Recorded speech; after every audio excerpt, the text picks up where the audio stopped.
I'm interested in the experiences of adults who stutter. I want to conduct research, but I'm not sure which methodology would be best. Do you have any suggestions? Have you considered a phenomenological approach? What's that?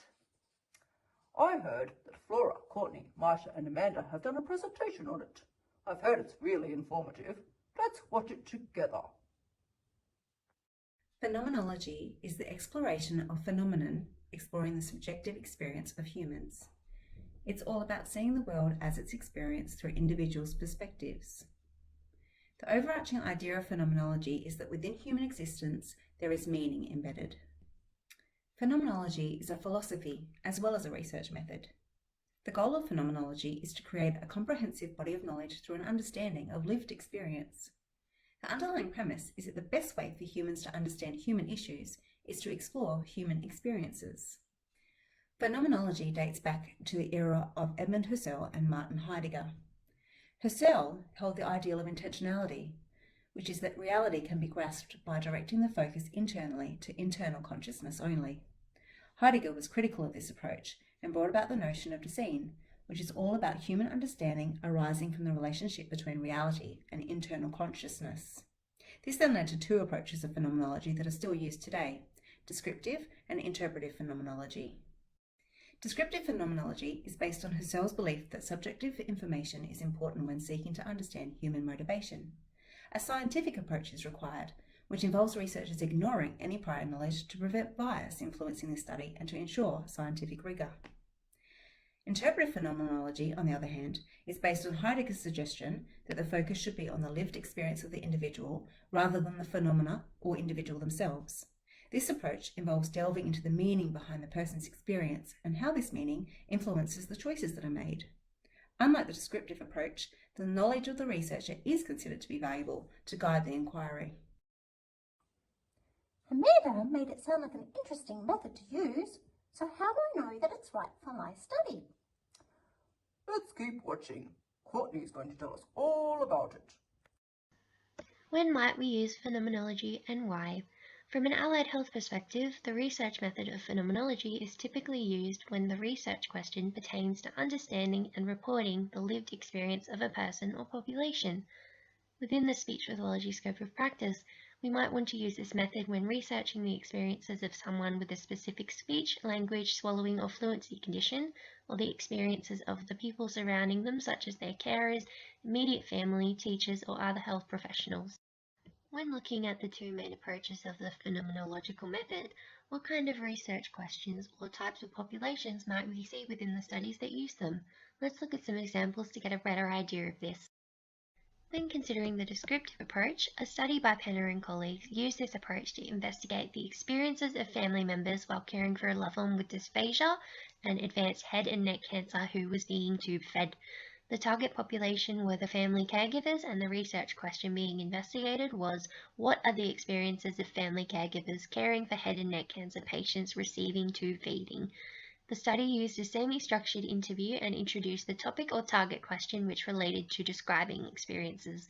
The conductors were only permitted to use questions that expanded or probed information given from responses without adding any new information.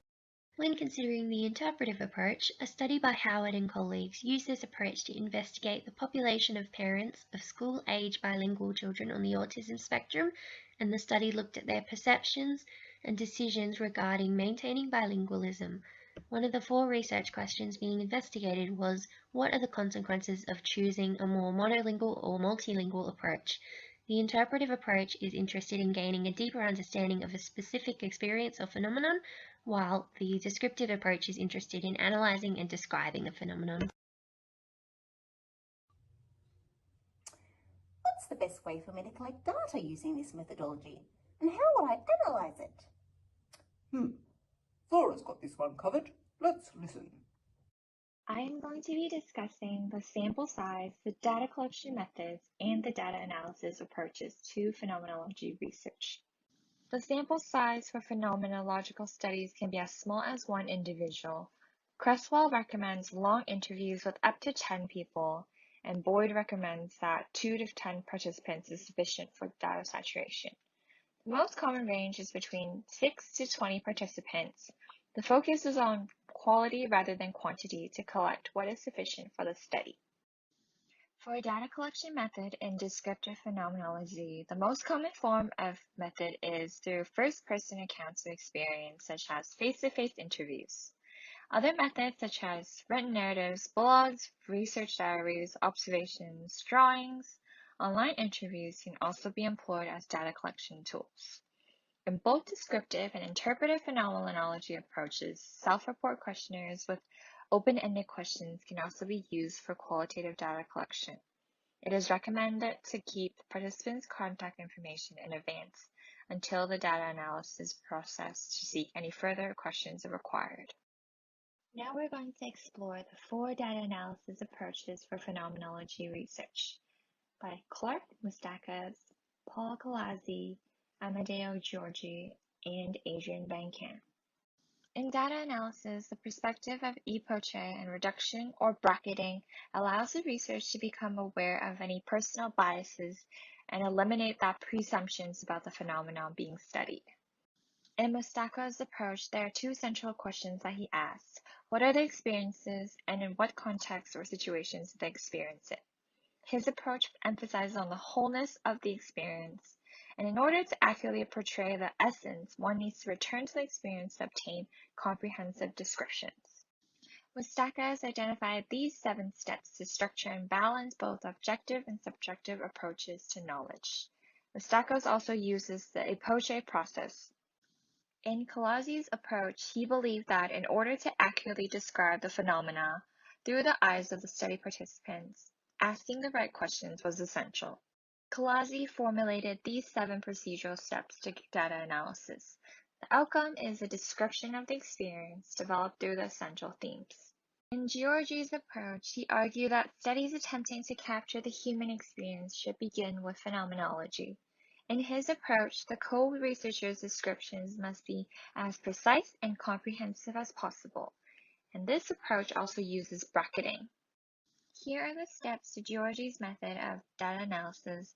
His approach to data analysis consists of gathering data over several sessions through lengthy interviews. Van Camp's method of data analysis focuses on providing specificity for analyzing verbal description and feasibility for analyzing large amounts of data, and provides a quantitative nature in the data are separated and counted.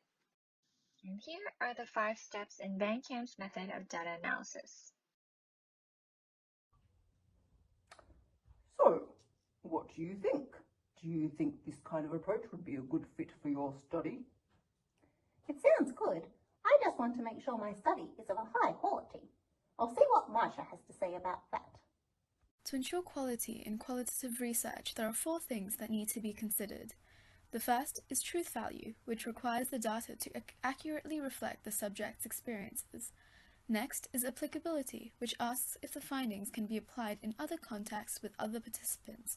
Then is consistency, which asks whether the findings can be replicated with similar subjects in similar contexts. And lastly, there are other factors such as motivations, biases, interests, and perspectives of the researcher which may influence the results. In phenomenological research, the theory is that if a phenomenon can happen to one individual, it can also happen to another. There are 5 components to evaluate rigor in phenomenological research: balanced integration, openness, concreteness, resonance, and actualization. Balanced integration requires intertwining and finding a balance between the philosophical concepts and the voices of the participants. Openness requires accounting for the multiple decisions made through the study process, as well as opening the study up to scrutiny. Concreteness refers to the usefulness of the findings and the effects these findings will have in practice. Resonance refers to the effect the findings of the study has on the reader, and actualization refers to the effects the research findings will have on the future, in both practice and in further research. I think a phenomenological approach will give me just the insights I'm after. I'd better get to work. Good luck.